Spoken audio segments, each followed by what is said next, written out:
want from a robot. And by affection, I don't mean love, but a sympathetic voice and tone, behavior, in other words. You can get that from a robot, from one of these androids we're talking about that are coming in the future. But I think the female today, in its feminist form, is so corrupted that they cannot provide that care that men need and want. Right? We're, dare I say, neglected to the point, because of the materialistic desires and dreams and demands by feminists, that we are neglected to the point where we go, what is the point of the relationship? And of course, there's always the ultimate threat of getting a divorce and losing your life, and then going, not only was I dissatisfied the whole time and neglected, but now I'm abused and stolen from. So these ridiculous feminists that I see in television arguments or debates, and then even Stefan Molyneux had an interesting discussion with a woman who claimed to be a traditionalist and is mad at Mgtow, has no idea, no concept of the threat and suffering that men have at the hands of women. And it's not just a small percentage, because they love to say, well, there's just a few men, and that's these Mgtow guys, and they're very vocal and damning of women. Right? Well, the scorn I have is not just about my life, but it's about what I've seen and heard and learned from other men. It's not just a small thing. It is our entire lives wrapped up in this vision of what we want to be, and having it not only be difficult to achieve because of the shortcomings of human beings, but to have it intentionally destroyed, right, while tricking us. That's the manipulation that hurts, and then the pain and suffering that comes with it. Okay. John goes on, I'll read here. Isn't the only real issue that Mgtow constantly talks about is doing dishes, laundry, cleaning the house, having a viable and satisfactory sexual relationship, and a personal, interactive relationship? Right?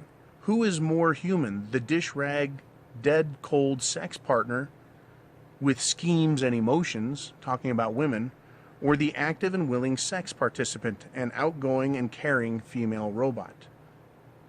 That's a great question. Who is more human? And I don't think the word human, let's just say, who is the more desirable human?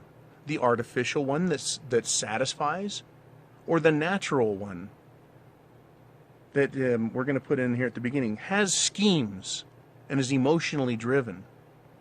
Right? And because of those schemes and emotional crap, right, is the dish rag, dead, cold sex partner, right?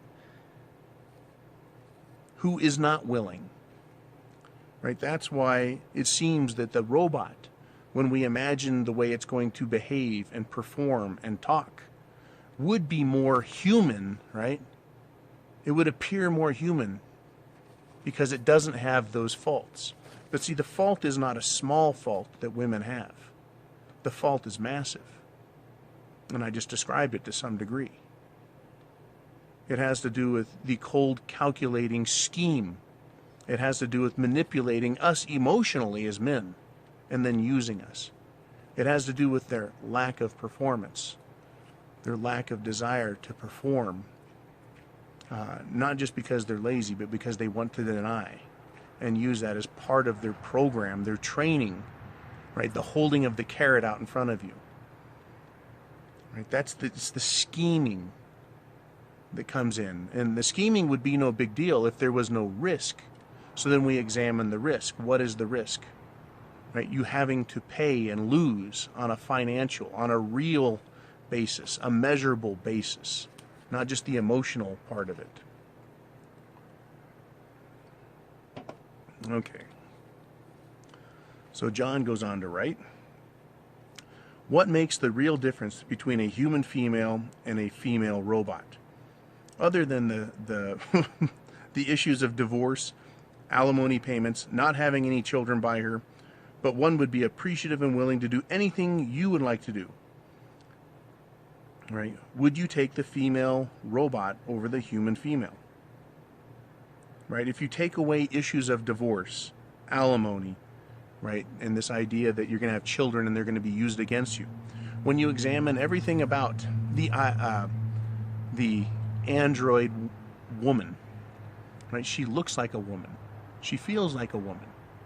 She can do everything a woman can do, except a woman won't do those things. Right? And by those things, I'm talking about, again, speaking, tone of voice. That comes to our ear. We take in about 6% of our information about the world around us through the ear. Right? I think it's like 92 or 3% of what we learn is visual also. It's visual. And then what is left over is, tasting, smelling, and feeling with our hands. So, if you create an artificial woman who looks just like a real woman, 90% of what you see with your eyes tells you that's a woman. And it's pleasing to the eye. You see with your eye the work that's performed. A sandwich being set in front of you. The bathroom's cleaned. The floor mopped. Simple things. Simple things. Right? A robot can take clothes out of a washer and put them into a dryer. And then fold them. A robot may have a harder time walking through cobbles and over boulders down to the river and jumping in the river and washing clothes and then beating them on a rock. Right? I mean, the old way of doing laundry that today's women don't have to do. Right? It would be harder for a robot, I imagine. Right? But just for a simple android that looks just like a woman to walk over and throw clothes in the washer and put them in the dryer, the washer and dryer are doing the work. But we see, right, the laundry's done. The house is clean. There's food in front of me.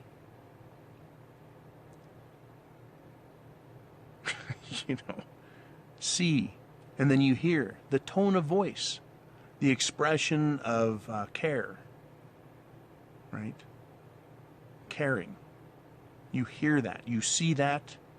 When you touch it, it's a robot designed to feel like a woman. So all of your senses tell you that this is satisfying, that this is a good experience, right? That there's no emotional consequence to this robot. Now, if you fall in love with that, it's an interesting question. Could you continue to think of it as a robot, but care about it the way you care for your car or your house, your job? Those are important things to you. They give you satisfaction. Your house protects you, but you're not in love with it. Your car is a pleasure to drive, but you're not in love with it. But people go, man, I love my car. And I love my car. Right, man, I love my house. I love my tiny house. Live like a king, right? Pay like a poor man for it. I love my job, but I'm not going to marry it, we can use the term love in a light fashion, and so you could say, man, I love that robot. Looks great, right? Heather Thomas from the 1980s, recreated, never gets older. I love that robot. You could say that, and you could mean it the same way you would about something else. But could you emotionally attach yourself to it? I've seen people cry when their car's wrecked. They love that car. That car was so much to them, and now it's a loss. It's a financial loss. Right? Their life's going to be more difficult. There's a lot of problems. Is that an emotional connection to the car? I don't know. House burns down, people cry. Is it an emotional connection? Or is the car that was wrecked or the house that burns? Was it the good memories you have about that car and the good memories about the house and the value that it was? Is that why people would cry over it and the loss financially? So if you lost your android woman, would you love her or love her like a car? And would you appreciate everything it did? Yeah. Right? So good memories? Sure. You took your android girlfriend to the ballpark, watched the game. It's programmed to be excited at the right moments and respond in ways that are appropriate to you, right? So yeah, you've got good times with that robot, the same way you've got good times in your house and your car. Oh man, that was the greatest house. I had some killer parties in it. Oh, nice, right?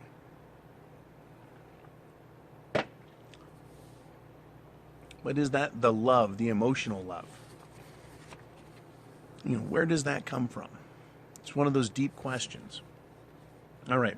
But would you take the female robot over the human female? We'll go back to John's question there.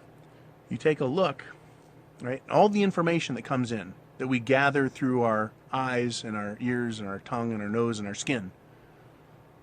The robot android, if it looks just like a woman, it satisfies. If it performs the way any woman could, even though they refuse not to, but an android will, and do so without complaining, without nagging at you, without demanding something in return. That's its job. And it doesn't do its job with a grudge. Right? It doesn't throw the fucking sandwich down in front of you and go, there, is that the right amount of mayonnaise, Mr. Smarty Pants? Right? The robot isn't a bitch. Which would you take, John? I'll take the robot, thank you very much. Right? Why? For the reasons I just said.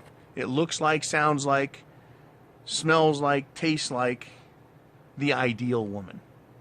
Right? All of those things. Feels like, performs like an ideal woman would without the ideal woman bullshit.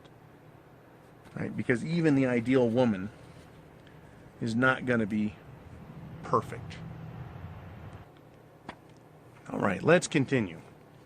Isn't the only reasons for having a human female sex, procreation for children, companionship, chore sharing, sharing and caring, and a lifetime together without major hassles and insanity? Isn't that what we want women for? But yeah, what do we end up getting with it, right? Risk,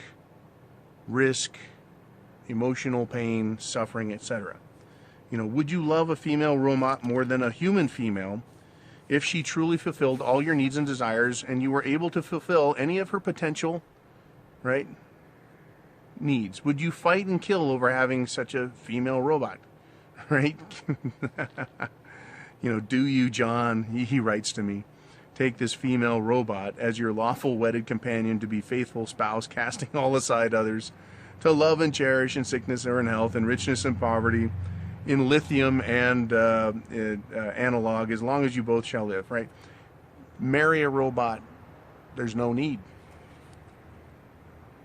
Can't marry your car, right? But I want to go back here a bit, right? I want to go back just a bit.